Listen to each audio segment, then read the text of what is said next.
বুঝলেন? তখন টেম্পারেচার 37.2 করবেন, এটা হলো টেম্পারেচার, এটা হলো এটা 37.2 করবেন, আর এটা হলো আপনি 70 করবেন। কিভাবে করবেন? এখানে মোট 4টা বাটন আছে। সেট বাটন, ওকে, এই ওকে বাটন, আপার আর ডাউন আর। এই সেট বাটন একবার চাপ দিবেন, একবার উপরে একবার চাপ দিলে টেম্পারেচার এই দুইটাতে কমে পারে মাঝখানে।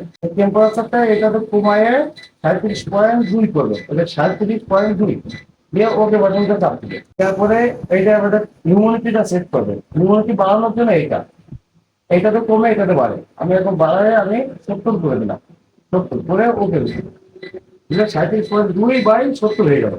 আবার যখন হ্যাসিং টাইম দিয়ে যাবে তখন আপনি এটা কমাবেন। কিভাবে কমাবেন? এই সেট বাটন একটা চাপ দিবেন, দিয়ে এই টেম্পারেচারটা এখন বাড়ায় দিবেন। আগে তো কমাইছিলেন, ওটা বাড়াবেন। এইটাকে চাপ দিয়ে 37.7 করবেন, 37.7 করে ওকে বাটনটা চাপ দিবেন, হিউমিডিটিটা কমায় দিবেন। এইটা তো কম, এই যে কমায় সার্চ করে দিবেন, দিয়ে ওকে বাটনটা চাপ দিলে কাশছে। যেহেতু এটা সব থেকেই শান্ত হবে, তারপর যদি বুঝতে না পারেন আমাদের এই নাম্বার হোয়াটসঅ্যাপ আছে, আপনি হোয়াটসঅ্যাপে যোগাযোগ করলে আমি আপনাকে একটা ভিডিও পাঠা দেবো বা ভিডিও করে দেখাবো।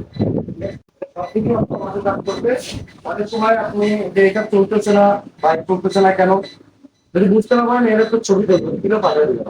এটা এখন পঞ্চান্ন আসবে, এটা পঞ্চান্ন আছে যে আপনার এই মধ্যে বাদ দেওয়ার সুবিধা হবে। আমার ছাড় দিয়ে গেলেও আপনার বিক্রি বন্ধ হবে।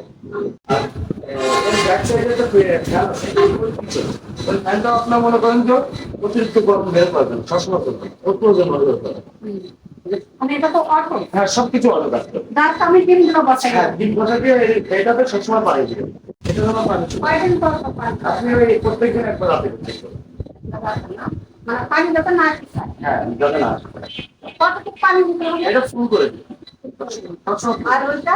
এটা আপনার কিছু করার না, অটোমেটিক্যালি ভিতরে পানি আসবে। এইখানে পানি দেবে, এখানে ছেড়ে দেবে। হ্যাঁ, এটা আছে। আর কোনটা কিভাবে কিভাবে? এটা কোয়েল পাখিটা আপনি এই যে এই জায়গাগুলো নামায় আপনি এখানে কোয়েল পাখি 3টা বসা দিবেন।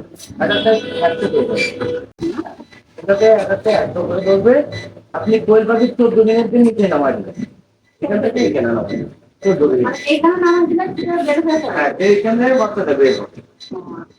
এখানে বেশি করে এখানে বাচ্চা বের হবে। বাচ্চা যখন মানে ডিম যখন নামাবো শুধু ডিম বাচ্চা করে এগুলো বের করে ফেলবে? হ্যাঁ, এখান থেকে নিয়ে একটার পর একটা একটা করে ক্লোজ করবে, বাচ্চা বের হবে।